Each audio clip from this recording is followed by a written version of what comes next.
29 years old, and no man has ever asked. Jessamine's voice cut cleanly across the candlelit dining table as though she were commenting on weather rather than destroying someone. Corisande covered her mouth with gloved fingers, pretending to hide laughter she wanted everyone to hear. The dining hall of Ashgrove Hall glittered with imported crystal and silver, polished until it ached beneath the eye. Roasted venison steamed beside bowls of buttered parsnips, honeyed carrots, and warm bread rolls that filled the room with a comfort nobody directed toward Elowen. She sat at the lowest chair, furthest from her father, wearing the same dark gray dress she had worn every Sunday for as long as the servants could remember. The lace along the collar had thinned from washing. A careful stitch near the left sleeve showed where she had repaired it herself the previous autumn. Beside her sisters, draped in emerald taffeta and ivory silk, she looked like a servant who had accidentally taken the wrong chair.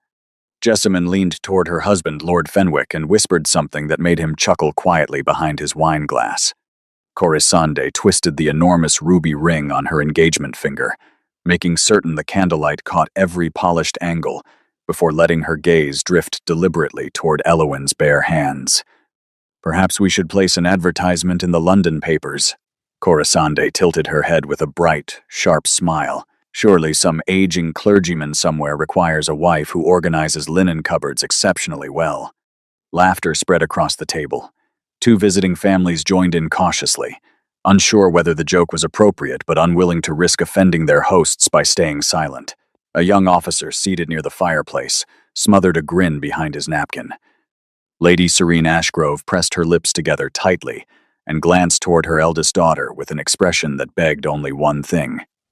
Do not react. Do not embarrass us further than you already have, simply by existing unmarried inside this house. Elowen kept her eyes on her plate. The roasted carrots had gone cold minutes ago. She had not touched them. Lord Harland Ashgrove sat at the head of the table, carving lamb with slow, deliberate precision. He did not laugh at his daughter's jokes. He did something far worse. He allowed them to continue without a single word of correction, and when the silence after the laughter stretched long enough to become uncomfortable, he spoke without lifting his eyes from the meat. "I have arranged for an important guest to stay at the estate beginning tomorrow evening. Everything must be immaculate. Elowen, you will oversee preparations personally. Not a defense, not a comfort.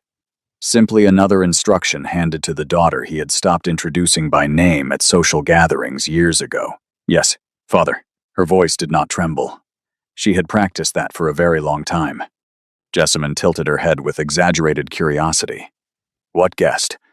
Anyone of real consequence?" Lord Harland set down the carving knife carefully against the silver tray. "A business associate traveling through the county.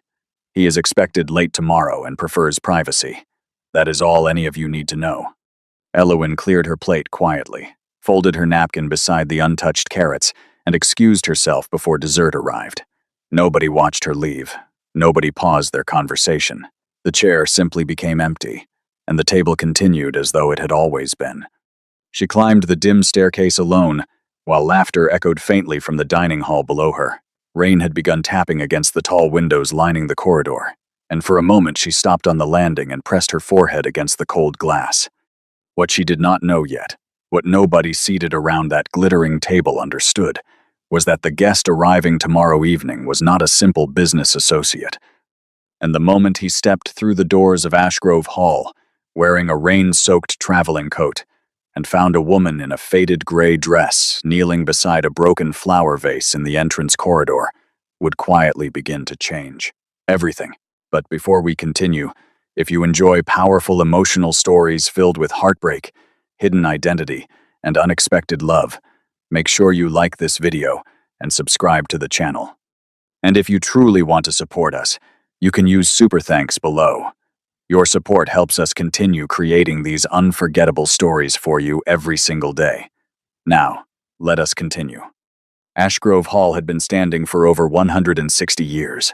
Its stone walls rose 3 stories high above the Hertfordshire countryside, surrounded by elm-lined drives, ornamental lakes, and gardens that bloomed so precisely each spring that visitors often mistook the grounds for a painting before realizing the flowers were real. Inside, The manor stretched endlessly through polished corridors hung with ancestral portraits, past drawing rooms furnished in French silk, beneath ceilings painted with pastoral scenes commissioned by Elowyn's great-grandfather during the reign of George III. The estate projected exactly what Lord Harland Ashgrove demanded from everything connected to his name: perfection without effort, wealth without vulgarity, order without visible labor, and Elowyn was the invisible labor. She had assumed household responsibilities gradually at first, helping the housekeeper adjust floral displays or reviewing weekly provisions when her mother's headaches kept Lady Serene confined to her rooms. But over the years, gradually became permanently, and permanently became silently expected. By the time she reached 26, Elowyn managed nearly everything inside Ashgrove Hall. She approved menus with the cook each Monday morning. She inspected guest chambers before arrivals, checking for dust along window ledges, ensuring fresh lavender sachets rested inside every wardrobe, confirming that writing desks were stocked with clean paper, ink, and blotting sand. She settled disputes between kitchen staff when tempers shortened during large gatherings. She tracked household expenses inside leather-bound ledgers that Lord Harland never once opened, but would have noticed immediately had anything inside them gone wrong. Nobody thanked her. The work was simply absorbed into the rhythm of the estate like water disappearing into dry soil. Her mornings began before the rest of the family woke. While Jessamine and Corisande slept beneath embroidered coverlets in bedrooms warmed by fires lit at dawn by servants, Elowyn was already moving through the lower corridors, checking supplies, confirming deliveries, and greeting tradesmen who arrived at the kitchen entrance carrying crates of salted fish, sacks of flour, and baskets of eggs wrapped carefully in straw.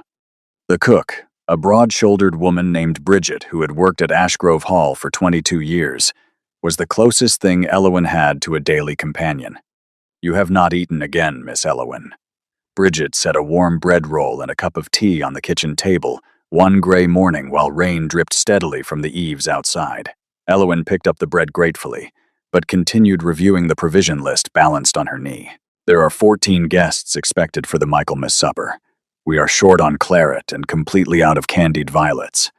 Bridget huffed and wiped flour-covered hands across her apron.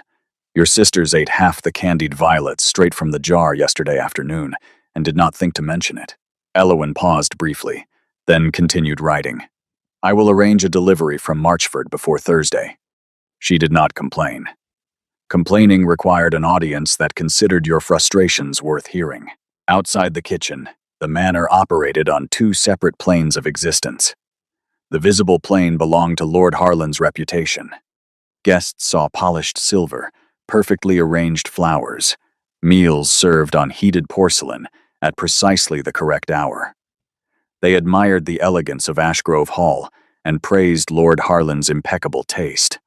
The invisible plane belonged to Elowyn, cracked ceiling plaster in the east corridor that she arranged to have repaired before visitors noticed, a leaking pipe beneath the scullery that she managed for 3 days with buckets and rags until the plumber arrived from town, a young footman named Oliver who had burned his arm badly on a kettle and whom Elowyn quietly treated with cold compresses and calendula salve from the still room rather than reporting the accident to Lord Harland, who would have dismissed the boy for carelessness. Oliver still worked at Ashgrove Hall because of that kindness, though Lord Harland would never know it. Sundays carried their own particular cruelty. The Ashgrove family attended services at St. Clement's Church in the village each week without exception. Lord Harland considered public worship an extension of family reputation, and every detail was managed accordingly. Lady Serene wore her finest pelisse. Jessamine arrived on Lord Fenwick's arm in coordinated silks. Corisande displayed whatever new piece of jewelry her fiancé Aldrich Pemberton had most recently gifted her, and Elowyn walked behind them all in whichever dress still fit properly and had been mended recently enough to pass inspection. The whispers in the churchyard had grown louder over the years. At first, they came wrapped in pity, soft voices exchanged behind gloved hands after the sermon concluded. Such a shame. She was quite pretty at 20. Then pity hardened into judgment. One cannot blame the family entirely. Surely the girl must carry some fault if no man has shown interest in nearly a decade. And judgment eventually became something colder, a settled conclusion spoken openly enough for Elowen to hear as she passed between the stone graves toward the family carriage. She will die inside that house, unmarried and unclaimed. Some women simply are not wanted. Elowen heard every word. She had stopped flinching at them somewhere around 27. Pain had become something she folded neatly and stored in a place behind her ribs where it would not interfere with the work that needed doing. At home, her sisters visited frequently enough to maintain the rhythm of casual cruelty. Jessamine had married Lord Fenwick 2 years earlier in a ceremony the county still discussed admiringly. She lived now in a large townhouse in Cheltenham and returned to Ashgrove Hall monthly, always arriving in new gowns with stories about dinner parties attended alongside baronets and members of parliament. Her confidence had sharpened after marriage into something that cut without appearing to try. Corisande was younger by 5 years and engaged to Aldrich Pemberton, heir to a textile fortune that had recently expanded into shipping. She possessed the kind of careless beauty that made strangers forgive her for nearly anything, and she had learned early that admiration could be weaponized simply by withdrawing it from people who needed approval. Between the two of them, Elowen occupied the space that every family keeps reserved for its greatest inconvenience. One October afternoon, while Elowen knelt in the rear garden cutting the last of the season's rosemary to dry for the kitchen stores, Lady Serene appeared on the stone terrace above her. Her mother stood silently for several moments, watching Elowen work with soil beneath her fingernails and an apron tied over the same gray dress. When Lady Serene finally spoke, her voice was careful and quiet. "Elowen, Lord Pemberton's family will be joining us for supper on Saturday evening." Elowen nodded without looking up. "I will prepare the east dining room and confirm the menu with Bridget." A pause followed. Elowen could feel her mother searching for words that would soften what was coming next. "It may be best if you took supper in your room that evening. Corisande feels that certain conversations regarding wedding arrangements may become awkward if you are present at the table." The rosemary scissors stopped moving. For 3 full seconds, Elowen knelt motionless in the garden soil while the sentence settled into her body like something swallowed that would not dissolve. Then she resumed cutting. "Of course, Mother. I understand." Lady Serene lingered a moment longer as though she wanted to add something, perhaps something kinder, perhaps an apology disguised as explanation. But she turned and walked back inside without another word, and the terrace door closed quietly behind her. Elowen remained kneeling in the garden for a long time afterward. The rosemary bundle sat finished in her lap.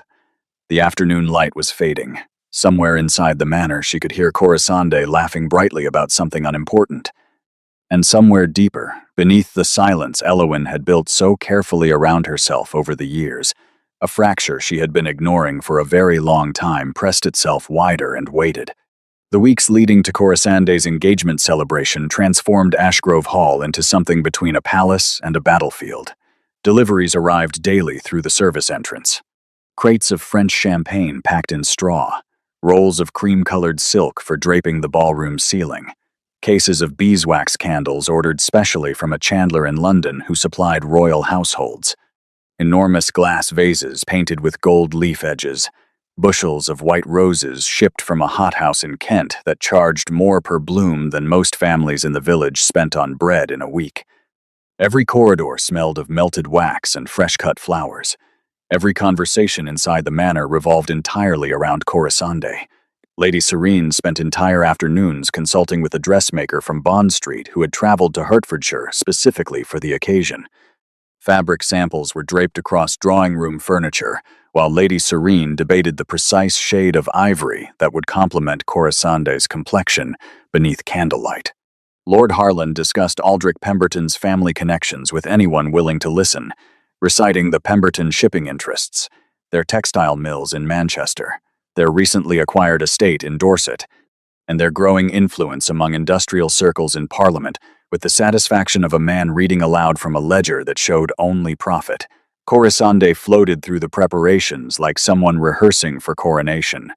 She changed gowns 3 times daily, testing how different fabrics moved through doorways and how various necklaces caught the light at different angles. Maids followed her from room to room, adjusting hems and reclasping bracelets she removed and replaced every quarter hour.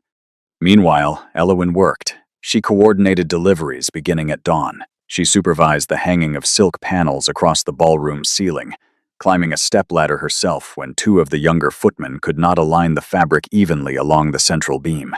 She reorganized the seating arrangement 4 separate times after Lady Serene changed her mind about which families should be positioned nearest the head table. She resolved a heated argument between Bridget and a hired pastry chef from London who insisted on rearranging the entire kitchen to accommodate his equipment. She counted silverware, inspected crystal glasses for chips, tested chair cushions for uneven stuffing, confirmed that musicians had received correct directions to the estate, and arranged overnight accommodation for guests traveling from distances too far to return home the same evening. By the morning of the celebration, her hands ached from carrying trays and adjusting decorations. A dull exhaustion pressed behind her eyes that no amount of cold water splashed across her face could remove. But the ballroom looked magnificent. 300 candles filled the chandeliers above polished marble floors that reflected the light until the entire room appeared to glow from beneath. Long dining tables covered in white linen stretched beneath flower arrangements that cascaded from silver urns in waterfalls of roses, trailing ivy, and pale blue hydrangeas. Platters were being prepared in the kitchen below: glazed duck breast with cherry sauce, roasted lamb with rosemary and garlic, buttered asparagus, poached salmon resting on beds of watercress, lemon syllabub served in crystal glasses, warm almond tarts dusted with powdered sugar.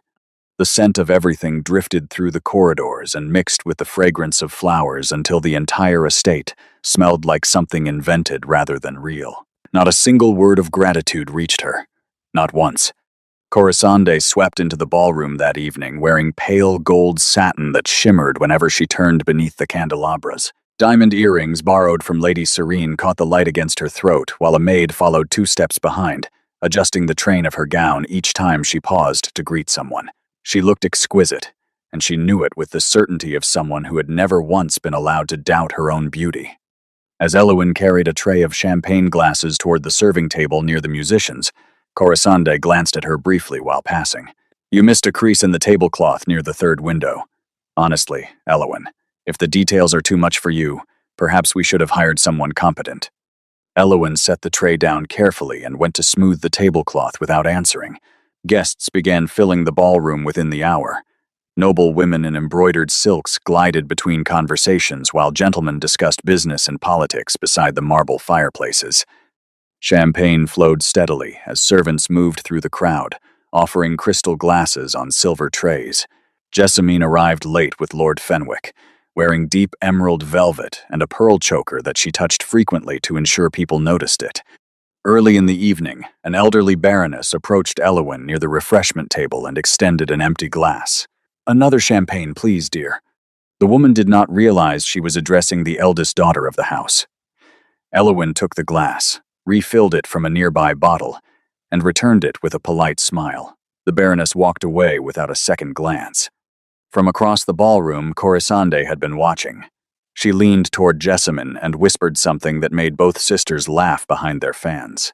Several nearby guests noticed the exchange and looked toward Elowen with the uncomfortable half-sympathy of people who understood exactly what was happening, but would never intervene. During supper, the humiliation deepened. Elowen had been seated at the far end of the table, nearly beyond the reach of candlelight, between an elderly vicar who spoke mostly to his plate and the wife of a minor landowner who spent the entire meal discussing her difficulty finding reliable laundresses. At the opposite end, Corisande sat radiantly beside Aldrich Pemberton, while guests raised crystal glasses in their honor. Aldrich's father, a broad-chested man with silver hair and a voice accustomed to commanding factory floors, stood and delivered a toast, praising the union of 2 distinguished families. Lord Harland responded with visible pride, calling the engagement a continuation of the Ashgrove tradition of excellence. Then his gaze swept the table with a warmth that reached every face except one. Jessamine leaned forward during a pause in conversation and spoke just loudly enough for surrounding guests to hear clearly. 2 successful matches from this family. She raised her glass toward Corisande with a smile that contained something sharper underneath. "We are making quite the reputation." Corisande accepted the compliment, and then tilted her head slowly toward the far end of the table, where Elowen sat in her dark gray dress, nearly invisible against the shadowed wall behind her. Not all of us, I suppose, but someone must keep the household running while the rest of us build futures. The laughter that followed moved across the table in a wave. Some guests laughed openly, others lowered their eyes. The vicar beside Elowin suddenly became deeply interested in his bread roll. Lady Serene fixed her gaze on a flower arrangement directly ahead and did not look toward her eldest daughter at all. Elowin's fingers tightened around her napkin beneath the table.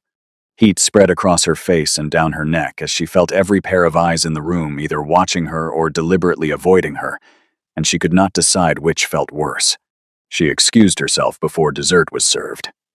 This time, the act of standing and walking away from the table drew a brief silence that confirmed everyone had been aware of what just happened and simply allowed it. The kitchen corridor was warm and dim. Steam drifted from pots of chocolate sauce being prepared for the final course while two exhausted scullery maids sat on wooden stools near the back door, resting their feet in silence. Elowin leaned against the cool stone wall beside the pantry entrance and pressed her hands flat against the surface, breathing slowly until the tightness in her chest loosened enough to let air pass normally. Bridget appeared beside her moments later, carrying a cup of warm milk sweetened with honey and a small plate of shortbread. "I saved these before your sisters ate the rest." Huh. Elowin accepted the cup but could not lift her eyes. "I should not let it affect me this way. After so many years, I should be stronger than this." Bridget set the plate down gently and spoke in the quiet, steady voice of someone who had watched the same cruelty repeat itself for far too long. "Being hurt by your own family is not weakness, Miss Elowin. Pretending it does not wound you is what takes the real strength."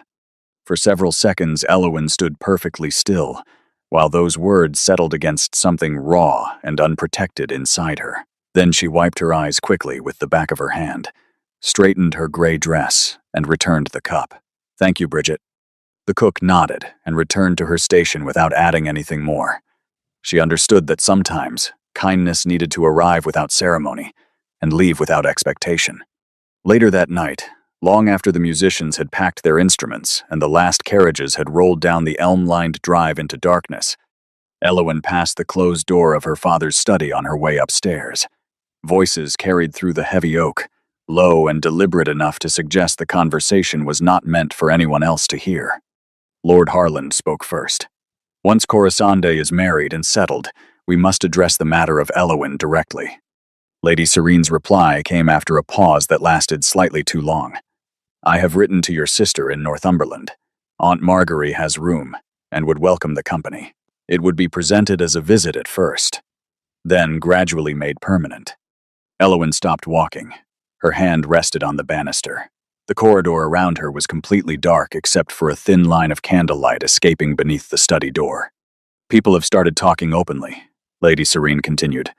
"At church, at gatherings. Her presence raises questions we cannot answer comfortably any longer." Lord Harland's voice was not angry. It was something colder than anger. It was resolved. "Then we are agreed. After the wedding, arrangements will be made." Elowin stood motionless in the darkness for what felt like a very long time. She did not cry. She did not press her ear closer to the door. She simply absorbed the knowledge that the people who were supposed to protect her had decided, calmly and practically, over evening brandy, that her existence inside their home had become a problem best solved by removal. Then, she continued up the stairs in silence, climbed into her bed fully dressed, and stared at the ceiling until rain began falling against the windows sometime after midnight. What nobody inside Ashgrove Hall remembered, what her sisters had never thought to ask about, and what Lord Harland and Lady Serene preferred to treat as something that had simply never happened, was that Elowin Ashgrove had once been deeply and completely loved. At 21, she had carried warmth in her voice and light behind her eyes that made rooms feel different when she entered them. She read poetry aloud beside the drawing room fire in the evenings, played the fortepiano with enough feeling to make servants pause in the corridors to listen, and laughed openly during conversations in a way that startled guests accustomed to the measured politeness of aristocratic women. Men had asked for introductions at every county assembly. Invitations arrived weekly from families hoping to seat her beside their sons at dinner. That was before Emmerich Tarn. Emmerich arrived at Ashgrove Hall accompanying a London solicitor who had been retained by Lord Harland to manage a dispute over land boundaries with a neighboring estate. He was not titled. He possessed no fortune, no family seat, no inherited land. His father had been a parish schoolmaster in Devon who died when Emmerich was 16, and everything Emmerich had built since then he had built through work, intelligence, and a quiet stubbornness that refused to accept the limitations the world tried to impose on men without birthright. He was 24 years old, tall and lean with dark hair that fell slightly too long across his forehead, and he spoke with the careful precision of someone who understood that men without titles needed their words to carry twice the weight. Their first conversation lasted nearly 2 hours in the library, while rain hammered against the windows. Elowyn had entered looking for a volume of Wordsworth, and found Emmerich reading beside the fire. He stood immediately when she entered, which was the first thing she noticed. Most men of higher station barely acknowledged her when she walked into a room. A man of lower station standing out of respect for her was something she had never experienced before. They discussed poetry first, then philosophy, then politics, which surprised Emmerich because no woman he had met previously had ever offered opinions on parliamentary reform with such directness. By the end of the afternoon, Elowyn had forgotten entirely about the Wordsworth volume and was sitting across from a stranger who listened to her thoughts as though they genuinely mattered. Within 2 weeks, the library meetings became a private rhythm neither of them openly acknowledged. Emmerich would arrive in the late afternoon after completing his work with the solicitor. Elowyn would appear shortly afterward, carrying 2 cups of tea from the kitchen. They exchanged books. They argued about whether Byron was a genius or merely talented. Emmerich read passages of Keats aloud in a voice that made the words feel heavier and more important than Elowyn had ever heard them before.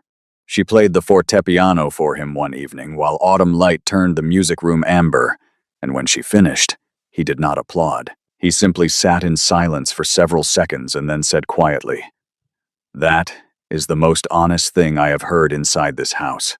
Something shifted permanently for Elowyn after that sentence. She had spent her entire life surrounded by people who valued appearance, status, and performance above everything. Emmerich valued truth. He noticed things nobody else bothered to observe. The way she checked on kitchen staff when nobody asked her to. The way she remembered every servant by name. The way she deflected compliments about her appearance but brightened visibly whenever someone praised her ideas. "You hide the best parts of yourself because this world does not reward them," he told her one evening while they walked beside the ornamental lake as fallen leaves drifted across the still water. "But the people who matter will always find them." Elowyn fell in love so completely that the feeling frightened her. For the first time in her life, someone had chosen to see not the eldest daughter of a noble house, not a potential wife attached to a dowry and a family name, but the actual woman standing quietly beneath all of it. And then Lord Harland discovered them. A rainy evening in November, Emmerich had been reading aloud from a volume of John Clare's poetry while Elowyn listened beside the library fire with her hands wrapped around a cup of tea. The door opened without warning, and Lord Harland stood in the frame. The silence that followed lasted only a few seconds, but Elowyn felt the temperature in the room collapse. The confrontation happened that same night behind the closed doors of the study. Elowyn pressed herself against the corridor wall outside, listening to her father's voice cut through the oak paneling like something sharpened deliberately for the purpose. "You entered my home under professional pretense and pursued my daughter, knowing you possess neither title, nor land, nor any prospect worthy of this family." Emmerich's voice remained steady. "I pursued nothing. I simply did not pretend she was invisible." The sentence cracked something open inside the argument that Lord Harland could not repair with volume or authority, but he did not need to repair it. He simply needed to end it. "You will leave Ashgrove Hall by morning. You will not write to my daughter. You will not attempt contact of any kind. If you do, I will ensure that no solicitor's office in England will employ you again," Elowyn begged. She stood before her father in the study doorway and begged with tears running openly down her face, while Lady Serene watched from the staircase above with an expression that mixed sympathy and resignation into something that helped no one. "Please, father. He is a good man. He is decent and honest, and he respects me in ways that nobody in this house ever has." Lord Harland did not raise his voice. He did not need to. Respect does not sustain families, Elowen. Position does. Wealth does. Legacy does. This conversation is finished. The following morning arrived gray and cold. Elowen found Emmerich standing beside the front gate with his single leather case resting on the wet gravel. Rain soaked through his dark coat while the hired carriage waited behind him with the driver already seated and impatient. "I will come back for you." His hands held hers tightly enough that she could feel his pulse through his fingers. "I swear it." Elowen watched the carriage disappear down the elm-lined drive until it passed beyond the hill and the sound of wheels faded entirely into the rain. She waited for letters. Through December, through Christmas, through the frozen silence of January. She checked the post every morning before the butler collected it, terrified that Lord Harland would intercept anything bearing Emmerich's handwriting. Nothing arrived. In February, a brief notice appeared in a London newspaper that the solicitor's office where Emmerich had been employed had closed following financial difficulties. Elowen wrote to the office address. The letter was returned unopened. In March, she received a short message from a clerk who had worked alongside Emmerich. The letter was only 4 lines long. It explained that Emmerich Tarn had contracted typhus while traveling through northern France, seeking new employment, and had died in a hospital outside Calais. There had been no family to notify. His belongings had been sold to cover the cost of burial. Elowen remembered the exact moment she finished reading. She was standing beside the kitchen window. Outside, the first crocuses of spring were beginning to push through the frozen garden soil. The letter slipped from her fingers and drifted to the stone floor. She did not pick it up. She did not cry immediately. She simply stood very still while something foundational inside her shifted into a position it would never move from again. The woman who had once played fortepiano beside open windows and laughed during dinner conversations and read poetry aloud with feeling in her voice did not disappear overnight. She faded. Slowly, over months that stretched into years, until the silence she carried became so familiar that people forgot she had ever been any different. And the gray dress she began wearing around that time, the one her sisters mocked so casually at every gathering, had been the dress she was wearing the morning Emmerich promised he would return. Jessamine's marriage to Lord Fenwick had been celebrated as the finest match the Ashgrove family had produced in 2 generations. Lord Fenwick possessed a barony, a handsome townhouse in Cheltenham, a country estate in Gloucestershire, and the kind of easy, practiced charm that made women trust him immediately and men overlook him instinctively. What society never discussed openly, and what Jessamine had only begun to understand fully in the months following the wedding, was that Lord Fenwick's charm was not reserved exclusively for his wife. The first rumor reached Jessamine through a letter from a school friend who had spotted Lord Fenwick dining privately with a young widow in Bath during a week he had claimed to be attending agricultural meetings in Bristol. Jessamine dismissed it immediately. She laughed about it to Lady Serene during a visit home and called her friend dramatic and bored. The second rumor arrived 3 months later through a different source. This time it was a conversation overheard at a garden party. 2 women discussing Lord Fenwick's frequent evening absences from home and the particular attention he seemed to pay to a certain opera singer who had recently arrived in Cheltenham from London. Jessamine stopped laughing after that. She never confronted Fenwick directly. The risk was too great. A public accusation of unfaithfulness would damage her own reputation far more than his, and she understood with painful clarity that society punished wives who complained about wandering husbands far more harshly than it punished the husbands themselves. Instead, she managed the situation the way she had been taught to manage everything. Silently, carefully, with a smile fixed permanently in place and the slow, corrosive understanding that the marriage she had displayed so proudly before society was rotting quietly from the inside. Corisonde's situation revealed itself differently. Aldrich Pemberton had courted her with overwhelming generosity. Flowers arrived daily during the engagement. Gifts appeared without occasion. He complimented her constantly before guests, and held her hand at every public gathering with a possessiveness that Corisonde initially mistook for devotion. But after the engagement was secured, small changes began surfacing. Aldrich questioned the cost of a hat Corisonde purchased during a visit to London. He suggested that certain friends of hers were unsuitable company for the future wife of a Pemberton. He corrected her opinions during dinner conversations with a smile that never quite reached his eyes, and when Corisande pushed back on any point, however gently, his mood shifted in ways that made the servants leave the room quietly without being asked. One afternoon during a visit to Ashgrove Hall, Elowyn passed the guest bedroom where Corisande was staying and heard her youngest sister crying softly behind the closed door. Elowyn paused with her hand raised to knock. She stood there for nearly 10 seconds. Then she lowered her hand and continued walking.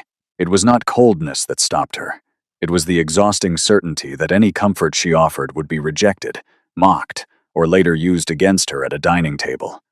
She had learned long ago that extending kindness to her sisters was like offering water to someone who would rather die of thirst than accept a cup from her hands. But even as she walked away, something unsettled her. The sound of Corisande crying carried a weight that Elowyn recognized from her own experience. A particular kind of loneliness that only arrives when you realize the life you chose so confidently has quietly become a prison you cannot mention to anyone, without dismantling everything you built your pride upon. The cracks in her sisters' perfect lives were still invisible to society, but they were spreading. The days following Corisande's engagement celebration brought no relief to Elowyn. If anything, the household's posture toward her hardened into something more permanent, as though the public mockery at the ballroom table had settled a question that had previously remained unspoken. She was no longer simply the unmarried eldest daughter. She had been officially categorized, filed, placed into a drawer that the family intended to close quietly and never reopen. Jessamine visited Ashgrove Hall 3 times during the following week, which was unusual. Normally her visits were monthly, timed to coincide with social events or opportunities to display whatever new gown or accessory Lord Fenwick's money had recently provided. But something restless had entered her behavior. She moved through the manor with a sharpness that seemed to need a target, and Elowyn was the most available one.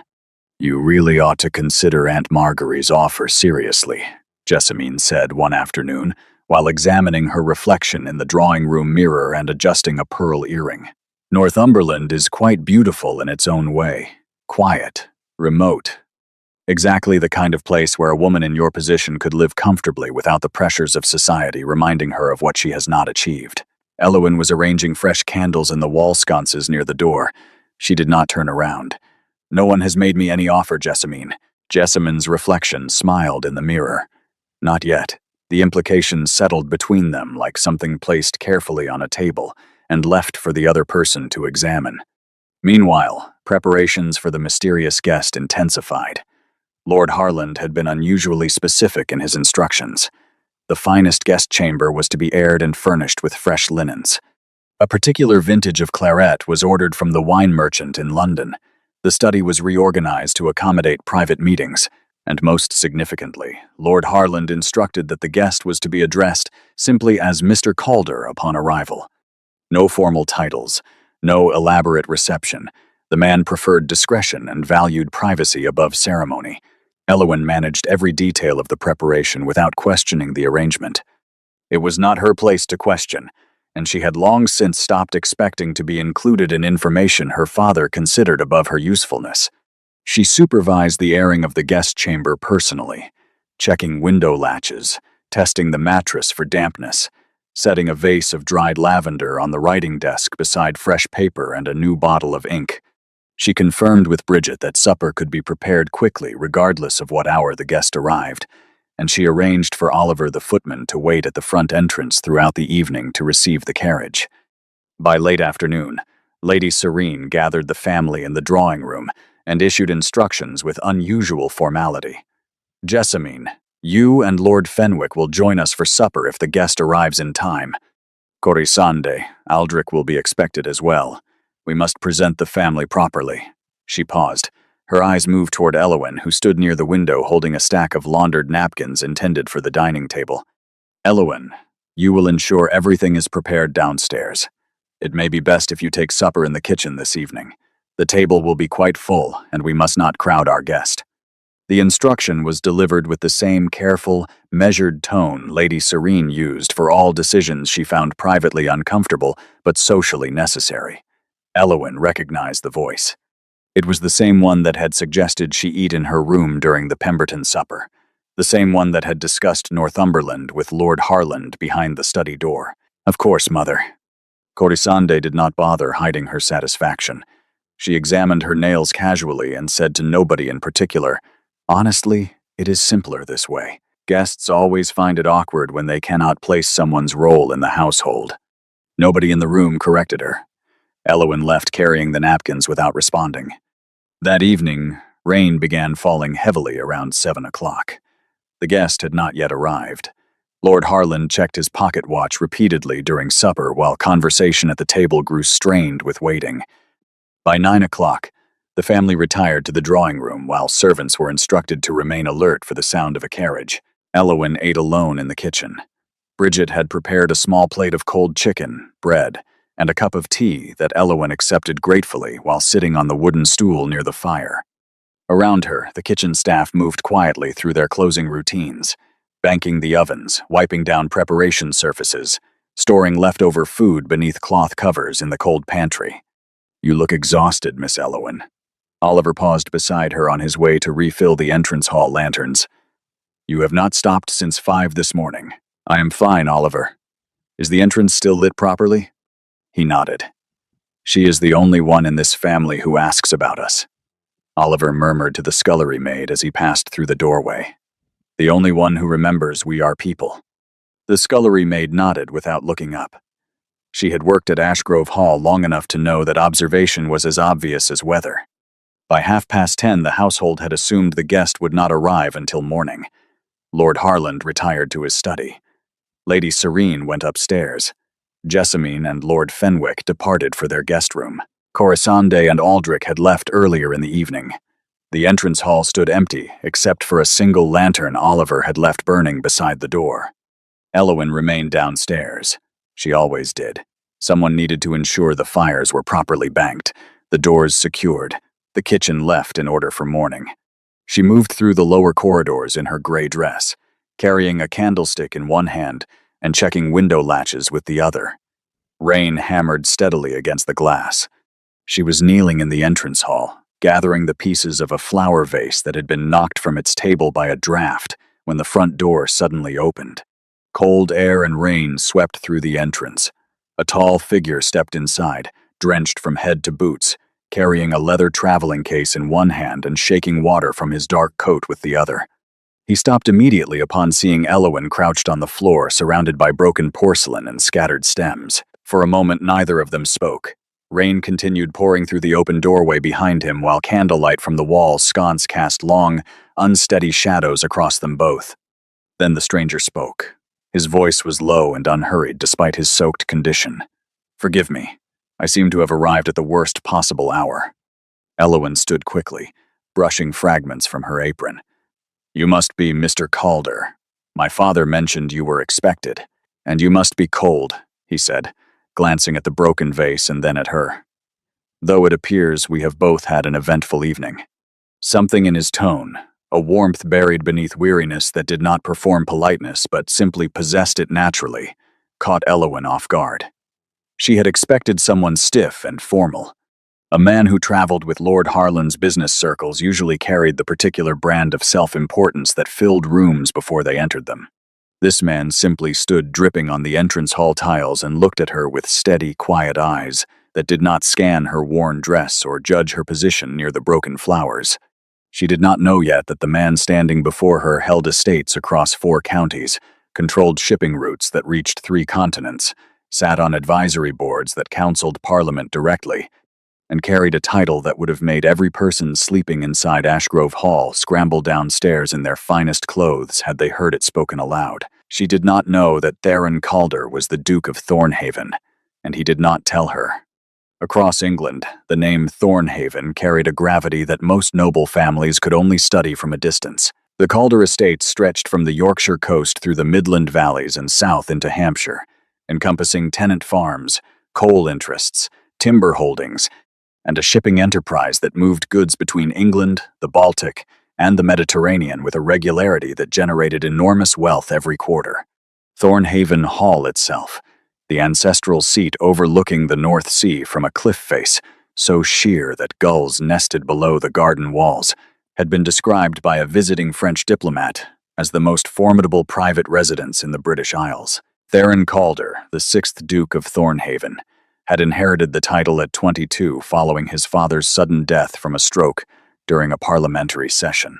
The weight of it had landed on him without warning and without preparation, and he had spent the 14 years since then building it into something that commanded respect from men twice his age, and caution from men who understood power well enough to recognize it in silence rather than display.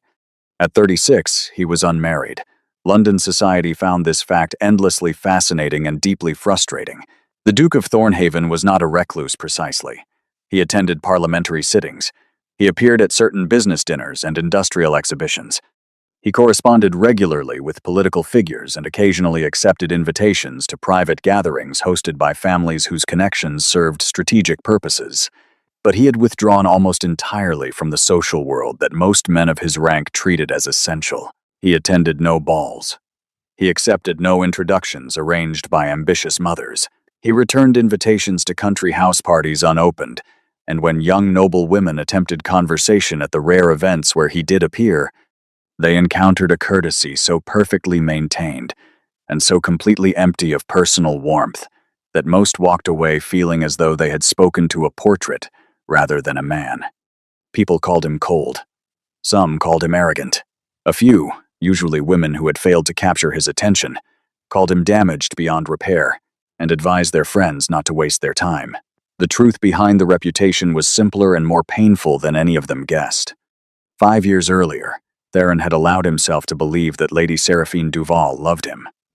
Seraphine was the daughter of a viscount with depleted finances and abundant beauty, and she had entered Theron's life during a political dinner in Westminster with the precision of someone who had studied her target carefully before approaching.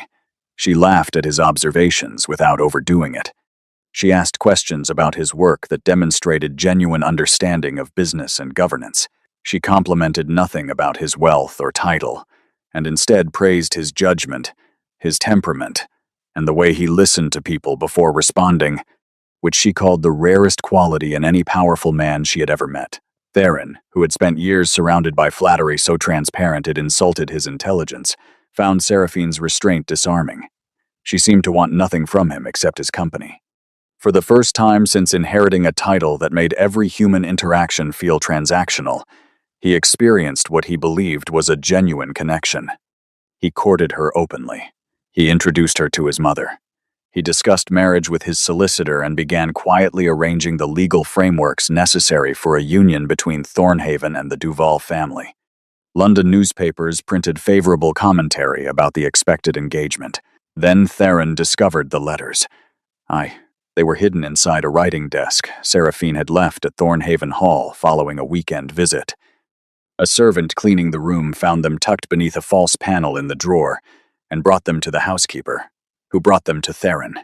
There were 11 letters in total, written over a period of 8 months, addressed to Lord Penvarden, a nobleman with considerable political ambition and very little wealth remaining after years of mismanagement.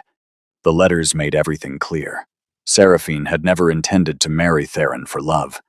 The arrangement with Penvarden had been established before Seraphine ever attended the Westminster dinner. Penvarden needed Thornhaven's political influence weakened through distraction. Seraphine needed financial rescue. Together, they had designed a courtship intended to extract maximum advantage from a man they both privately described. In one letter, Theron read 3 times before setting it down, as earnest enough to mistake performance for sincerity. The betrayal wounded him. The humiliation nearly destroyed him. Within days, the story circulated through London drawing rooms, gentlemen's clubs, and theater boxes with the particular velocity that society reserves for the embarrassment of powerful men. People whispered behind fans and smothered laughter into gloves. Women he had never spoken to offered unsolicited sympathy laced with curiosity. Men he considered professional allies suddenly treated him with the careful gentleness reserved for someone publicly diminished. What wounded Theron most deeply was not that Seraphine had deceived him. It was that she had identified the precise vulnerability that made deception possible: his loneliness, his desire to be valued for something beyond his title, and had exploited it with surgical accuracy. After ending the relationship, he withdrew almost completely from social life. He buried himself in estate management, parliamentary correspondence, and the quiet, controllable mechanics of business, where intentions were stated in contracts and betrayal carried legal consequences rather than merely emotional ones. His mother, the Dowager Duchess Venetia Calder, watched the change in her son with growing alarm. She visited Thornhaven Hall regularly and found him each time sitting alone in the same study, surrounded by documents, with supper trays returned to the kitchen untouched. "You are building a fortress around yourself, Theron." She stood beside the fireplace one December evening, while snow accumulated on the window ledges outside.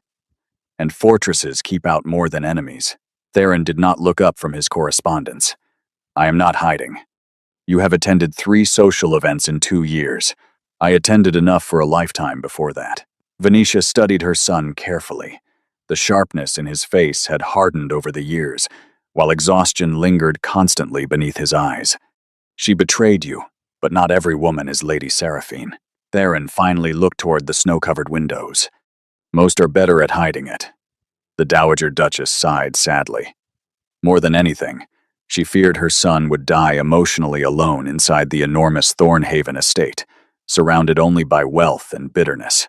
Weeks later, a letter arrived from Lord Harland Ashgrove requesting the Duke's presence at Ashgrove Hall to discuss a shipping partnership connected to Pemberton trade routes that intersected with Thornhaven's Baltic interests. Under ordinary circumstances, Theron would have declined and sent his solicitor instead. But the financial details were complex enough to warrant personal review, and Ashgrove Hall's location along his planned northward route made the stop geographically convenient.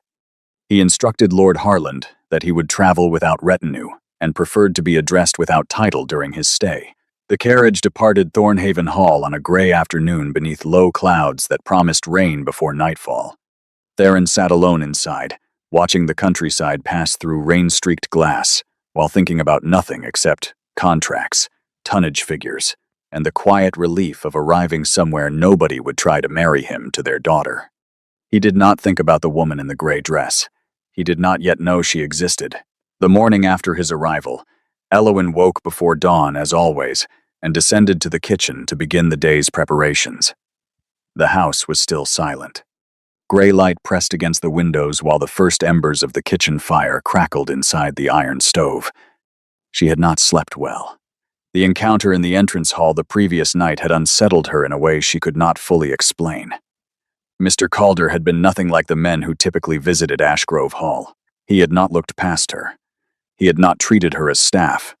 When she had apologized for the broken vase and offered to arrange a proper welcome in the morning, he had waved the suggestion away gently and said that a warm fire and a dry room were welcome enough, and that he hoped she would not trouble herself further on his account. He had spoken to her as though she were a person worth speaking to. The simplicity of that had kept her awake past midnight. She was carrying fresh bread from the kitchen to the breakfast room when she passed the guest chamber door and heard movement inside. Mr. Calder was already awake. She hesitated briefly, then knocked gently. "Good morning. I have arranged breakfast in the East Room whenever you are ready, sir. If there is anything you require, please do not hesitate to ask." The door opened. Theron stood dressed in a simple dark coat without cravat or waistcoat, his hair still slightly disordered from sleep. He looked at Elowyn with the same steady, unhurried attention that had caught her off guard the previous evening. "You are Lord Harland's daughter." It was not a question. Elowyn blinked. He had recognized her as family rather than staff. Even guests who had dined at the estate multiple times frequently made the opposite mistake. "Yes, I am Elowyn." He nodded. "You were collecting broken porcelain from the floor at 11 o'clock at night while the rest of the household slept. That seems like rather a lot of responsibility for someone who was not introduced to me at supper." The observation landed with a gentleness that somehow made it more pointed. Elowyn felt heat rise into her face.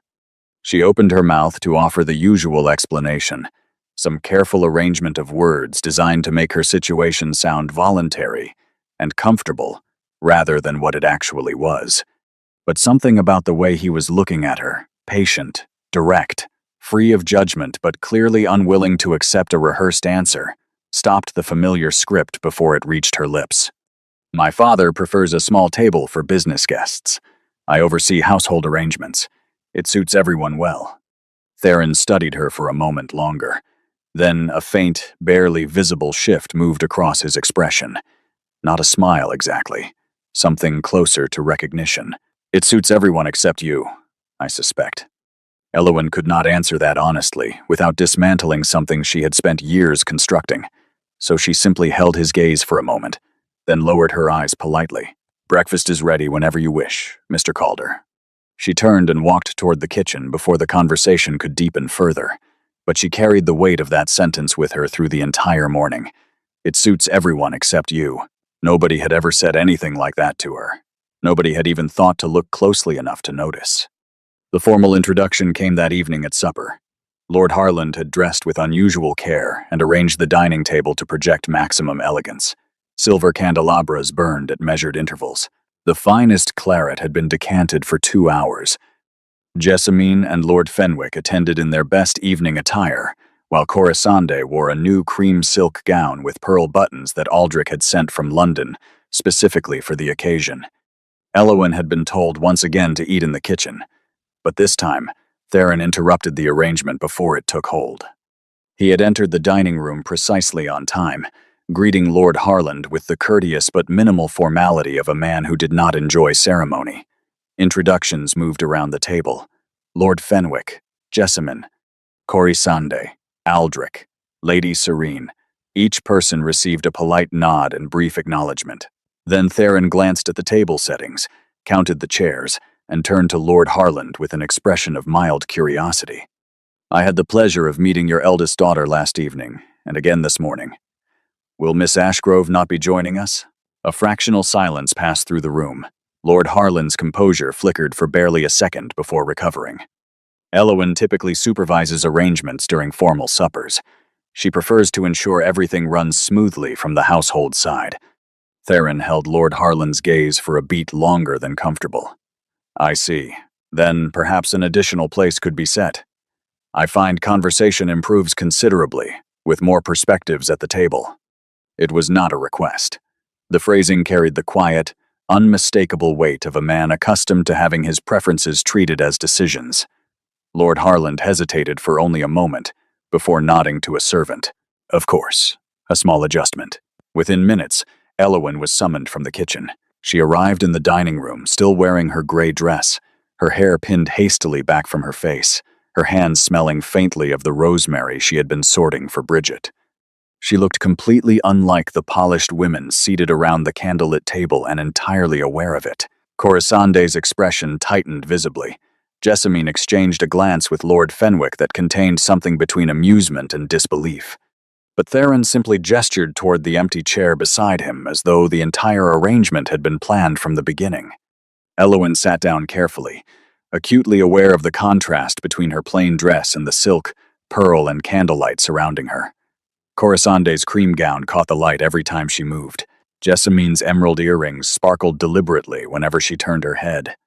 Elowen's hands, still faintly stained from sorting dried herbs, rested in her lap beneath the tablecloth where she hoped nobody would notice them. The meal began with a chilled watercress soup, followed by roasted guinea fowl with tarragon butter and braised leeks. Conversation moved politely through the usual channels. Lord Harland steered discussion toward shipping tariffs and port access. Aldrich offered opinions about manufacturing costs with the rehearsed confidence of a man who enjoyed hearing himself quoted. Midway through the second course, a young kitchen maid entered, carrying a heavy tureen of sauce. The girl was new, hired only the previous week, and her hands shook visibly as she approached the table. As she leaned forward to set the tureen beside the guinea fowl, her elbow caught the edge of a bread plate.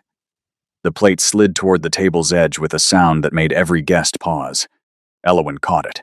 Her hand moved instinctively, steadying the plate before it fell, and in the same motion she placed her other hand gently on the girl's wrist. You are doing well, she murmured quietly enough that only the maid and the guest beside her could hear. Take a breath.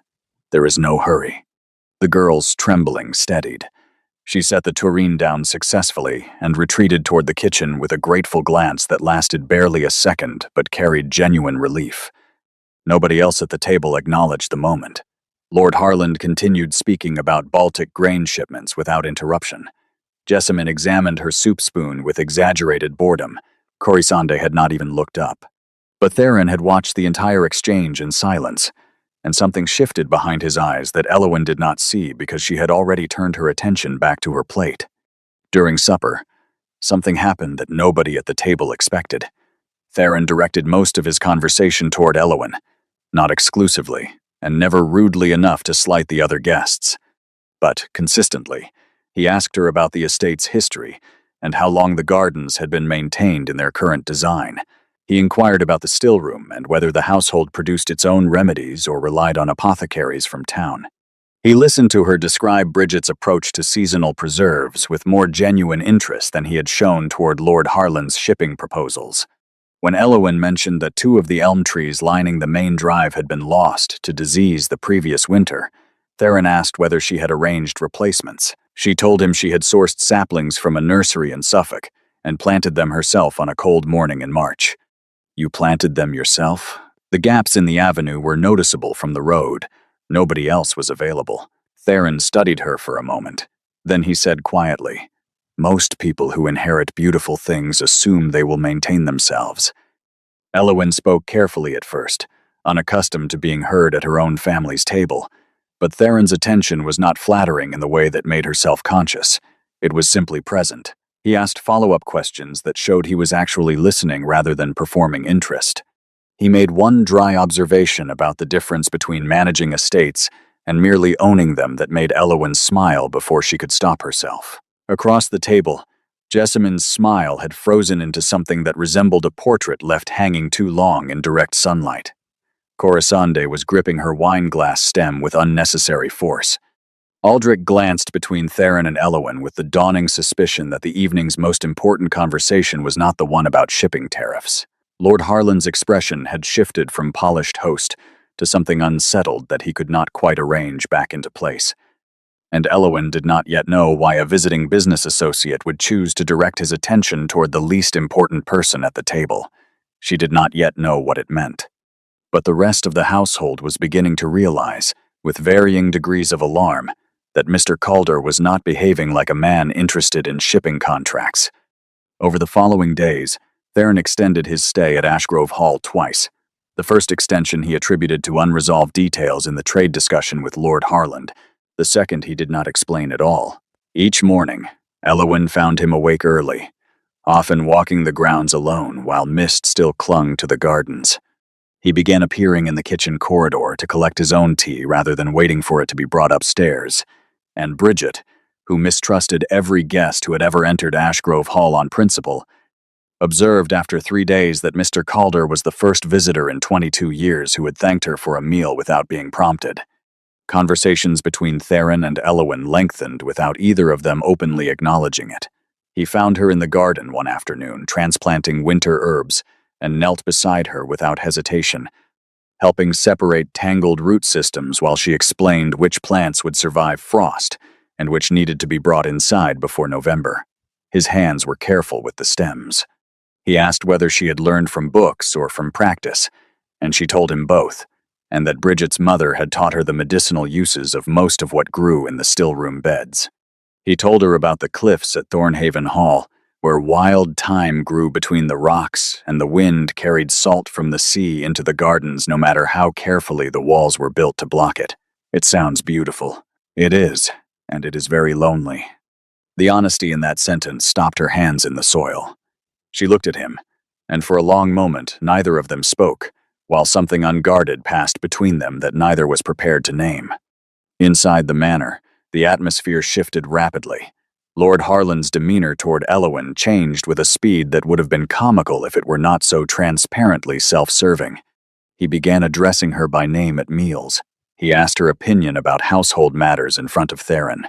He introduced her to a visiting solicitor as my eldest daughter, a young woman of considerable ability, as though this had always been his position, rather than something adopted overnight because a wealthy man appeared to find her interesting. Lady Serene's transformation was equally dramatic. Expensive fabric samples arrived from London within days. A dressmaker was summoned to take Elowen's measurements, while Lady Serene supervised with an enthusiasm she had never previously directed toward her eldest daughter's appearance. You must wear something more suitable for dinner this evening. Lady Serene held up a length of dove gray silk that probably cost more than Elowyn's entire existing wardrobe. First impressions matter enormously with men of Mr. Calder's standing. Elowyn studied the fabric without expression. He met me while I was kneeling on the floor in a worn dress, picking up broken porcelain. Mother, I believe the first impression has already been established. Lady Serene chose not to hear that. But while her parents scrambled to reposition themselves, her sisters reacted with precisely the opposite energy.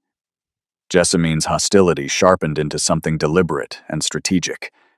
She began making pointed comments during meals about Elowyn's age, her lack of social experience, and the peculiarity of a sophisticated gentleman showing sustained interest in a woman who spent more time in the kitchen than in the drawing room. One does wonder, Jessamine mused one afternoon loud enough for 3 rooms to hear, what exactly he finds so fascinating about a woman who smells of rosemary and candle wax. Corisonde's cruelty was blunter. She intercepted Elowyn in the corridor one evening before supper and stood directly in her path with arms crossed. You must realize this cannot be genuine. He is bored. He is trapped in a country house with limited company, and you happen to be available. Once he returns to London and remembers what actual society looks like, this absurd little performance will end, and you will be exactly where you were before, alone and unwanted. Elowyn walked past her without answering, but the words lodged themselves in the part of her chest that still believed every cruel thing her family had ever told her. 2 days later, the situation escalated further. Jessamine, who had maintained correspondence with several families across the county, quietly arranged for Lady Seraphine Duval to be invited to a supper hosted by the Pembertons that both the Ashgrove family and Theron were expected to attend. Seraphine arrived in midnight blue velvet, with diamonds at her throat, and the particular confidence of a woman who knew exactly what effect she had on men. She had heard through society's relentless gossip channels that the Duke of Thornhaven was staying at a country estate in Hertfordshire, and the invitation provided precisely the proximity she needed. Throughout the evening, Seraphine positioned herself beside Theron at every opportunity. She referenced old acquaintances, shared memories, and laughed in a way designed to demonstrate an intimacy that no other woman in the room could match. Elowyn watched from the opposite end of the table and felt something cold tighten around her ribs. She did not yet know who Seraphine was.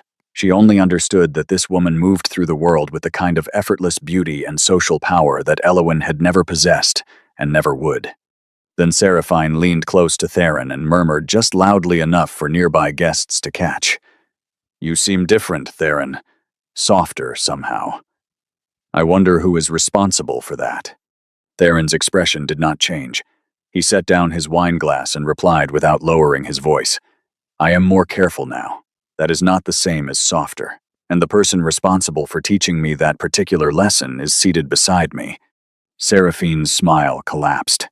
The table fell silent. Jessamine stared at her plate. Corisonde looked as though she had swallowed something sharp. Later that evening, after returning to Ashgrove Hall, Theron was walking through the upper corridor toward his guest chamber when voices stopped him beside the drawing room door. It was slightly ajar, and lamplight spilled into the hallway alongside words that were clearly never intended for anyone outside the room. Jessamine spoke first. "She is making a fool of herself and humiliating this family in the process." Corisonde's voice came next, tight with anger. "A man like that does not choose a woman like Elowyn. She is simply convenient. The moment he leaves this house, he will forget she exists." Lady Serene's voice was quieter, more measured, but no less cutting. "Perhaps it is best not to encourage this further. Elowyn is not equipped for the world a man of his position occupies. She would embarrass herself and us." Theron pushed the door open without announcing himself. The 3 women turned toward him in visible shock. Lady Serene's teacup rattled against its saucer. Jessamine went pale. Corisonde opened her mouth and then closed it without producing a sound. Theron stood in the doorway with an expression that carried no anger on its surface. His voice was controlled, level, and absolutely precise. "Miss Elowyn Ashgrove has shown me more genuine decency in 1 week than I have encountered in 5 years of London society. She has treated every servant in this household with more respect than her own family has ever shown her. She has managed this estate with more competence than most stewards I employ across 4 counties, and she has done all of this while enduring cruelty from the people who should have valued her most. Nobody moved. You speak of embarrassment, but the only embarrassment I have witnessed inside this house has come from this room, and it has never once come from her. He turned and walked away before anyone could respond. The drawing room remained silent for a very long time afterward. Much later that night, Theron found Elowyn sitting alone in the dark garden beneath a sky that had finally cleared enough to show stars. She had been crying. She tried to hide it immediately when she heard footsteps on the gravel, wiping her face with the back of her hand and straightening her posture into something composed. He sat beside her on the stone bench without asking permission. "You heard what they said." Elowyn's voice was small and rough from tears. "Yes." A long silence passed. Night air moved through the garden, carrying the scent of late roses and damp earth. "Nobody in my life has ever spoken for me the way you did tonight."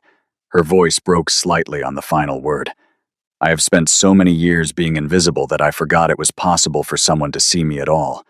Theron did not respond immediately. When he finally spoke, his voice was quieter than she had ever heard it. "I spent 5 years believing that no one would ever look at me without calculating what they could take. You looked at me on the first night we met, soaking wet and unannounced, and offered me warmth without knowing anything about me except that I was cold.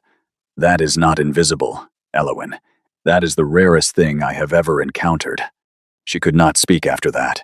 She simply sat beside him while tears she no longer tried to hide ran silently down her face, and the stars turned slowly overhead. What she did not know, what he had not yet told her, was that the man she knew as Mr. Calder had written to his solicitor in London 3 days earlier, requesting the retrieval of his grandmother's engagement ring from the Thornhaven family vault, and what neither of them knew was that the ring was already on its way. The midwinter ball at Hartfield Park was the most anticipated social event in the county. Lord Barrington, the Lord Lieutenant, hosted the gathering annually inside the enormous gilded ballroom of his estate, and attendance was considered both a privilege and a public measure of one's social standing. Invitations were managed with diplomatic care. The families who attended understood that being seen at Hartfield carried almost as much weight as any formal title. This year, the guest list carried an additional detail that had set the entire county buzzing with speculation. The Duke of Thornhaven had accepted Lord Barrington's invitation personally. It was the first social event Theron Calder had attended publicly in over 2 years, and the fact that he had agreed to appear at a county ball rather than a London gathering sent a clear signal that something significant had shifted in his private world. Ashgrove Hall spent the days before the ball in feverish preparation. Lady Serene ordered gowns for both younger daughters from the same Bond Street dressmaker, ensuring that Jessamine and Corisande would appear flawless beneath the chandeliers. Lord Harland rehearsed conversational points about shipping partnerships in case the Duke introduced him to Lord Barrington's circle. For Elowyn, a gown was provided almost as an afterthought.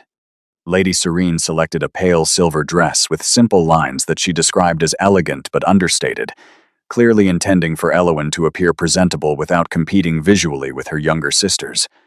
Elowyn accepted it without comment. She had stopped caring about fabric months ago.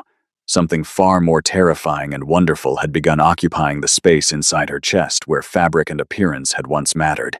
The evening of the ball arrived beneath a sky heavy with winter clouds. Snow had begun falling lightly as the Ashgrove carriages departed the estate, and by the time they reached Hartfield Park, the grounds were dusted white beneath hundreds of lanterns lining the drive. Inside, the ballroom exceeded every expectation. Crystal chandeliers hung from ceilings painted with classical scenes of mythology and harvest.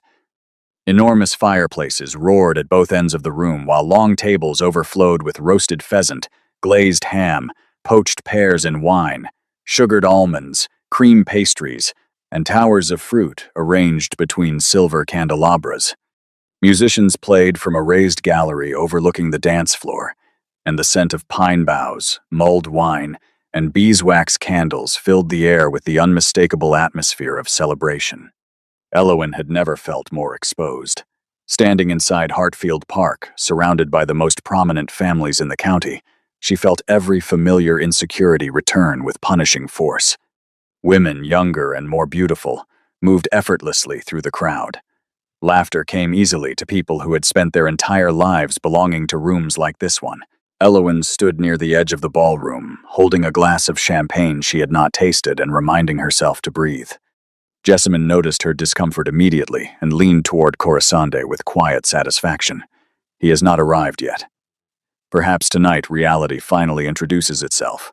Corisande adjusted her pearl necklace and scanned the entrance with an expression balanced between hope and malice. Every beautiful woman in the county is here. Whatever spell she cast inside a country kitchen will not survive this room. Across the ballroom, Lady Seraphine Duval entered, wearing deep burgundy silk that caught the firelight like something molten. Conversations shifted immediately toward her beauty, while women stepped aside to watch her move through the crowd with the practiced confidence of someone who understood exactly how much space the world would always make for her. Then the Duke of Thornhaven arrived. The effect was immediate. Conversations paused mid-sentence. Women straightened instinctively. Mothers gripped their daughters' arms with sudden urgency, while whispering instructions through fixed smiles. Lord Barrington himself crossed the ballroom to greet Theron personally, and within moments, a gravitational shift had reorganized the entire room around his presence. For the first time, Elowen heard his full title spoken aloud. His Grace, the Duke of Thornhaven. The words hit her like cold water. Duke, not Mr. Calder, not a business associate, not a traveling gentleman seeking privacy during a quiet country visit. The Duke of Thornhaven. The wealthiest, most powerful, most sought-after unmarried nobleman in England. The man who had knelt beside her in the garden sorting herb roots. The man who had sat with her beneath the stars while she cried. The man who had defended her against her own family without hesitation, and spoken to her every day for 2 weeks as though she were the only person in any room worth hearing. Elowen's champagne glass trembled in her hand. She set it down on the nearest table before anyone noticed. Around her, the machinery of society lurched into motion. Young women positioned themselves along Theron's path. Seraphine moved closer through the crowd with calm, predatory patience. Ambitious mothers maneuvered daughters into conversational range. The entire ballroom oriented itself toward him like iron filings drawn toward a magnet. But Theron was already moving. His eyes had found Elowen the moment he entered the room, and he walked toward her with the unhurried certainty of a man who had made a decision long before arriving. In his hand, held low against his side where only someone watching closely would notice, rested a small velvet box. The music softened. Whispers cascaded through the ballroom like wind moving through dry leaves. Every eye followed the Duke of Thornhaven as he crossed the polished floor, passing Seraphine without a glance, passing every celebrated beauty in the county, passing Jessamine and Corisande, who stood frozen beside their husbands, with expressions that shifted from confusion to disbelief, to something approaching fear. He stopped directly before Elowen. The ballroom fell completely silent. 300 guests held their breath beneath the chandeliers of Hartfield Park, while snow continued falling silently beyond the tall windows. Theron opened the velvet box slowly. Inside, resting against dark silk, lay a ring of extraordinary beauty, a pale blue sapphire surrounded by tiny diamonds that caught the candlelight and scattered it outward like captured stars. Then the Duke of Thornhaven spoke, and his voice carried across the silent ballroom with the steady clarity of a man who had chosen every word long before this moment. Miss Elowen Ashgrove, I have spent years inside rooms filled with people who valued beauty above character, status above substance, and ambition above kindness. I built walls around myself because I believed that was the only way to survive a world that rewards performance and punishes sincerity. Nobody moved. Nobody breathed. Then I arrived at your father's house unannounced, soaking wet and without title, and a woman in a gray dress knelt on a stone floor and offered me warmth without knowing anything about me except that I needed it. Elowen's vision blurred. Her hands rose involuntarily to cover her mouth, while tears she could not control began falling openly. You treated servants with more dignity than most nobles show their equals. You managed an entire household without recognition, without thanks, and without ever allowing the cruelty directed at you to harden the kindness you carried inside. You spoke to me honestly when every other person I have met in a decade spoke to my title instead. Jessamine's face had drained of all color. Corisande gripped Aldrich's arm, as though the floor beneath her were shifting. Lord Harland stared at his eldest daughter as though seeing someone he had never previously noticed standing inside his own house. Lady Serene's hand was pressed against her chest, and the expression on her face was not shock. It was something deeper and more painful. It was the sudden, devastating recognition that she had spent years trying to remove the most valuable person in her family. Theron stepped closer. His voice dropped lower, but in the absolute silence of the ballroom, every word reached every corner. I did not tell you who I was, because I needed to know whether someone could see me clearly without my title standing between us. You did. Every single day. And I have never in my life been more certain of anything than I am of this. He held the ring toward her. Elowyn Ashgrove, will you honor me by becoming the Duchess of Thornhaven? A sound escaped Elowyn that she could not have described. It was not a word. It was the sound of years of silence, humiliation, loneliness, and grief breaking apart inside her chest all at once. Tears fell without restraint. Her entire body trembled while the ballroom watched, and the snow fell, and the chandeliers burned above them both. She nodded before she could speak, and when her voice finally came, it was barely a whisper that carried further than any shout could have. Yes. Applause erupted across Hartfield Park. 300 guests rose to their feet while the orchestra, responding instinctively, began a waltz that filled the ballroom with music that sounded, to Elowyn, like the first beautiful thing she had heard in years. Lady Seraphine turned and walked toward the exit without looking back. Jessamine lowered her eyes completely. Corisande stood motionless beside Aldrich, who had released her arm and was staring at the floor. Lord Harland remained seated while something heavy and irreversible settled across his face, but it was Lady Serene who carried the most visible wound. She sat perfectly still while tears ran down her cheeks in full view of 300 guests, and the expression she wore was not embarrassment or shock or even regret. It was grief. The specific, irreparable grief of a mother who finally understood, far too late, exactly what she had devoted years to discarding. Years passed after that night at Hartfield Park. Elowyn Ashgrove became the Duchess of Thornhaven, and the life that followed was nothing like the one she had been told to expect. She did not become beloved across England because of her title. She became beloved because she carried into Thornhaven Hall the same quiet goodness that had defined her long before anyone noticed it. She remembered every servant by name. She visited tenants during illness and brought food personally. She opened the estate grounds to village families during summer months, and established a fund for educating the children of estate workers. Theron, who had believed for years that genuine feeling no longer existed in his world, discovered slowly and then completely that he had been wrong. Elowyn did not perform affection. She simply loved him, steadily and without condition, in a way that dismantled every wall he had built without requiring him to tear them down himself. They walked the cliff gardens of Thornhaven together in the evenings while the North Sea crashed against the rocks below, and he told her once that she had saved something inside him he had believed was already dead. Meanwhile, the lives her sisters had built so proudly and so publicly continued to fracture. Lord Fenwick's indiscretions became impossible to conceal. His prolonged absences and mounting secret debts surfaced publicly, and the truth of where his time and fortune had been disappearing reached Jessamine through sources she could no longer dismiss. Jessamine's social standing, the foundation upon which her entire identity had been constructed, crumbled beneath the weight of gossip she could not outrun. She retreated from public life almost entirely, humiliated by the very society she had worked her entire life to impress.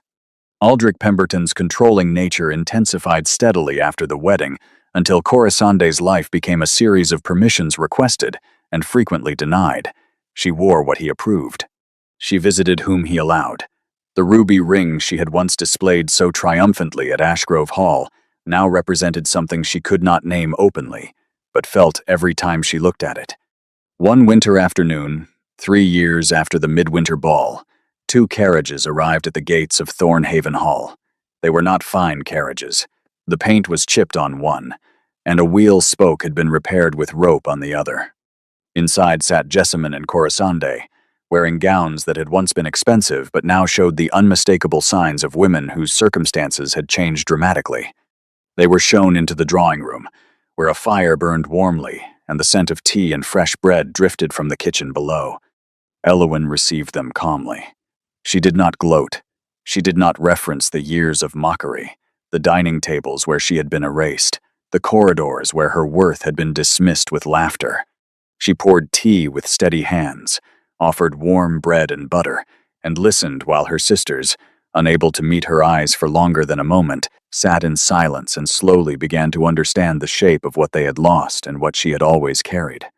Because in the end, the greatest victory Eowyn Ashgrove ever achieved had nothing to do with titles, estates, or the validation of a society that had ignored her for a decade. The greatest victory was that she had been seen, truly and completely, by someone who understood that a woman kneeling on a cold floor in a worn gray dress, helping a stranger without knowing his name, possessed something more valuable than every diamond, every title, and every ballroom in England. And the world eventually learned what her family discovered far too late. That real worth was never carried in silk gowns or sapphire rings or family names spoken with pride at crowded tables.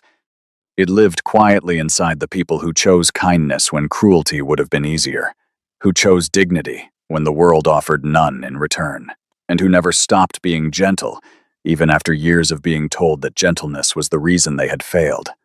It had not been failure at all. It had been the only thing that mattered.